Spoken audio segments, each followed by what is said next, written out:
E o Palmeiras ganhou um concorrente de peso por Caio Alexandre. O Bahia está na parada pelo jogador do Fortaleza. Vídeo de hoje do canal do Nicola traz detalhes dessa história. Vanderlan, lateral esquerdo do Palmeiras, que pode parar no Milan. Para não perder nada, aperte o botão vermelho de inscreva-se e ative todas as notificações, tá bom? Bahia, que virou o bicho papão do mercado brasileiro, depois das contratações de Jean Lucas e Everton Ribeiro. O Bahia está interessado agora em Caio Alexandre, meio-campista de 24 anos de idade, que pertence ao Fortaleza e que negocia há semanas com o Palmeiras. O Palmeiras tentando conseguir o menor valor, o Bahia já cacifou e cobriu a oferta do Verdão, pelo menos é o que garante o pessoal do site O Povo. Entrei em contato com o pessoal do Fortaleza para confirmar essa notícia, ninguém quis dar esclarecimentos. A resposta que eu obtive é de que qualquer informação nesse momento pode atrapalhar as tratativas, mas existe de fato a possibilidade de Caio Alexandre pintar como reforço do Bahia. Já pensou meio campo com Caio Alexandre, Everton Ribeiro e Jean Lucas?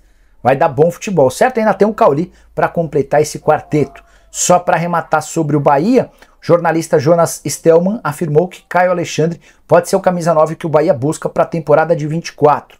O Caio pertence à Juventus, está emprestado ao Frosinone e também interessa ao Palmeiras. Importante lembrar que a Juventus não tem a intenção de negociar o atleta com clubes brasileiros, mas antes de gravar esse vídeo, eu conversei com um dos representantes do Caio e ele disse que o Bahia e o Palmeiras têm interesse e existem tratativas com o objetivo de convencer a Juve a fazer negócio. Vanderlan, lateral esquerdo, que pertence ao Palmeiras e interessa ao Milan. Informação trazida pelo Fabrício Romano, especialista em mercado no futebol europeu. Ele conta que o Milan colocou o Vanderlan numa lista de reforços para a temporada, para metade do ano, para a janela de verão, que é a janela mais forte. Importante lembrar que o Vanderlan chegou de graça ao Palmeiras sem qualquer custo.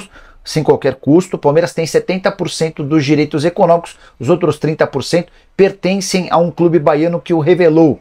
Só para completar, multa rescisória do Vanderlan de 60 milhões de euros, contrato estendido recentemente até 2026. Galatasaray e Rennes, Galatasaray da Turquia e o Rennes da França são outros interessados no atleta.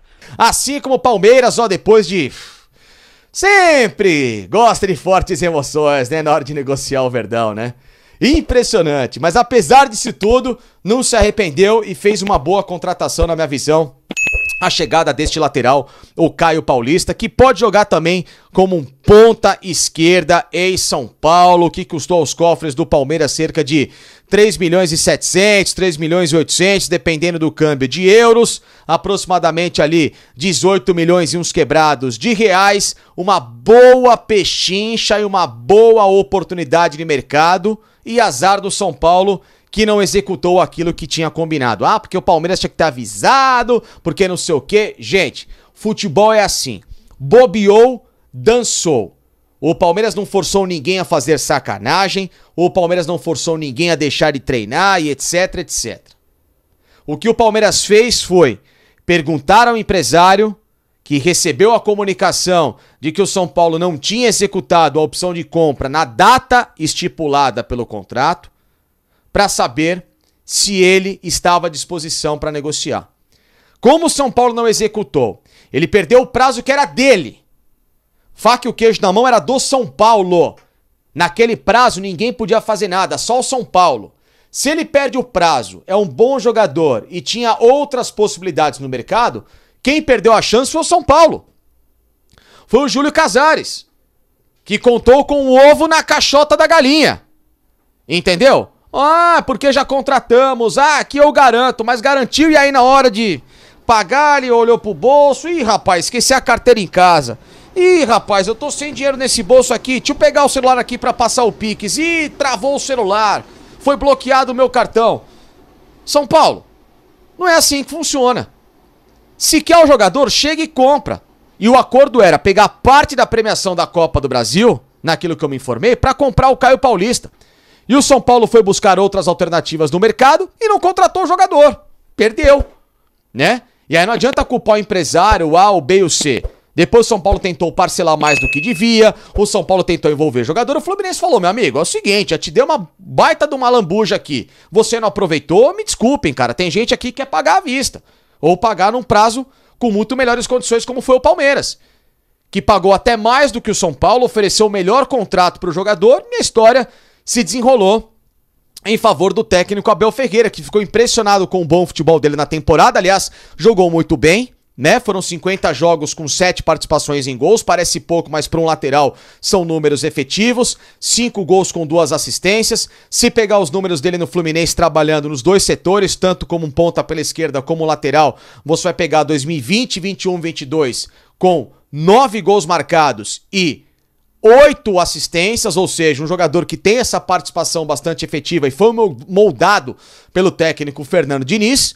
Então, um jogador que já está pronto para chegar naquilo que o Palmeiras precisa nesse momento. Um atleta que cumpra as funções como titular quando requisitado, mas que possa ser uma ótima alternativa, não só ao Piquerez, mas a um Bruno Rodrigues ou então para qualquer outro jogador nessa dobra de função que o Abel gosta no sistema com 3 zagueiros. A chegada do Caio Paulista, como eu expliquei bem para vocês, ela vai suprir algumas carências. Primeiro, durante a Copa América, porque o Palmeiras vai perder o Endrick em definitivo, ele já vai provavelmente embora com a seleção, depois dali pro Real Madrid, e aí você já tem uma alternativa para jogar junto com o Bruno Rodrigues, tá? Então o Bruno Rodrigues provavelmente podendo ser um centroavante, jogando com o Rony e o Caio Paulista, fazendo essa função como um ponta pela esquerda. E isso num sistema de um 4-3-3, por exemplo, Piquerez, né, pelo lado esquerdo, os 2 volantes e o meia, Caio Paulista, Bruno Rodrigues e mais um, ou Caio, Bruno Rodrigues e o Rony. Enfim, o Palmeiras tem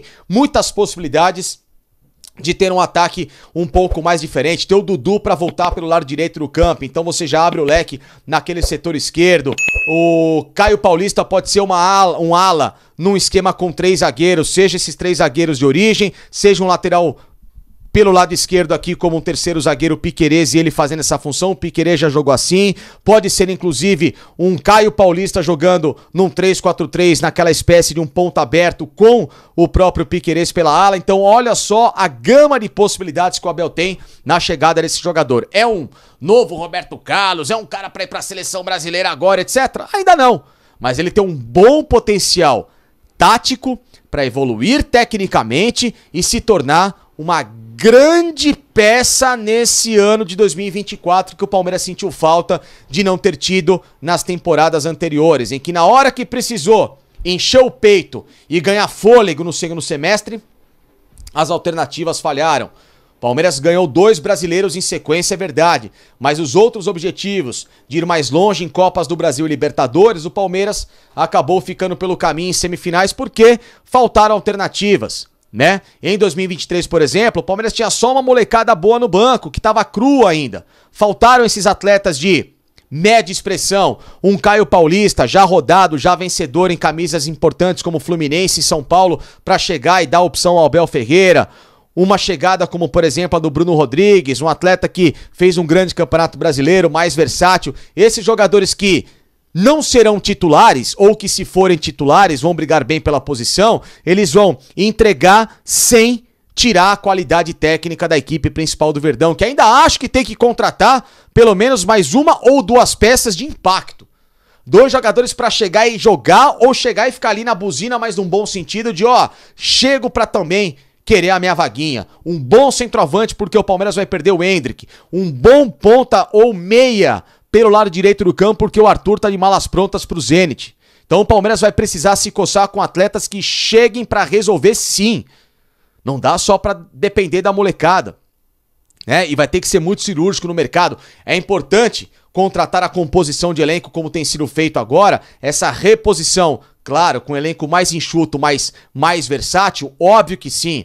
Mas tem que chegar pelo menos 1 ou uma segunda peça decisiva, que tire um pouco dessa responsabilidade somente do Veiga, do Endrick ou do próprio Dudu, quando ele voltar ao time titular, ou de outros jogadores. Mais protagonistas não faz mal a ninguém, desde que os caras tenham a cabeça e a mentalidade no lugar. Mas o Palmeiras, na minha visão, fez uma boa contratação, boa oportunidade de mercado. Ah, mas ele pode ser uma espécie de um Valentim Barco brasileiro, aquele jogador do Boca lá, moleque que inclusive até eliminou o Palmeiras? Pode, só que esse custa 10 milhões de dólares.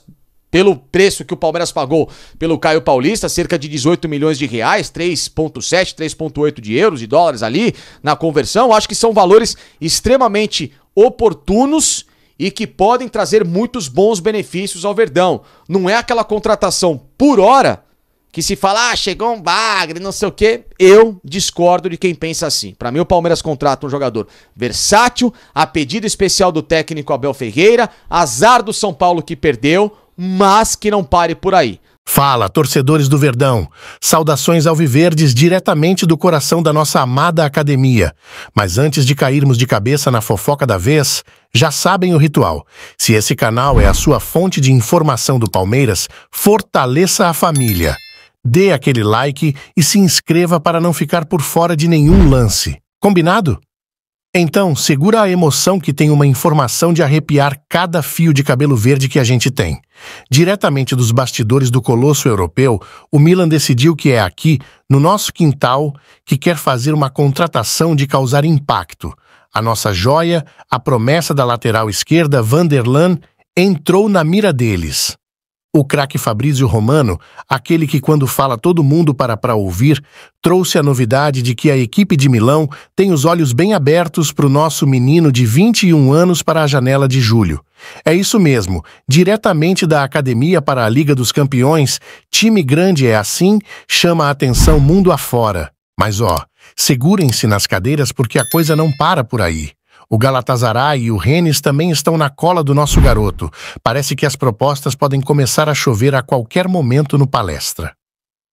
Agora, lembrem-se do que a presidente Leila Pereira deixou claro. Palmeiras não é supermercado e o foco é manter o nosso esquadrão. Afinal, a gente quer mais é continuar colecionando taças, certo? E agora é com você, torcedor. O que você acha desses rumores de mercado? Deve a diretoria alviverde abrir as portas para Vanderlan fazer as malas ou segurar a nossa pérola aqui no Allianz Parque? Comenta aqui, a sua voz é a batida do coração do nosso clube. E já sabem, né? Curte o vídeo, se inscreve no canal e fica de olhos bem abertos, que a qualquer momento eu volto com mais exclusivas. Avante, Palmeiras!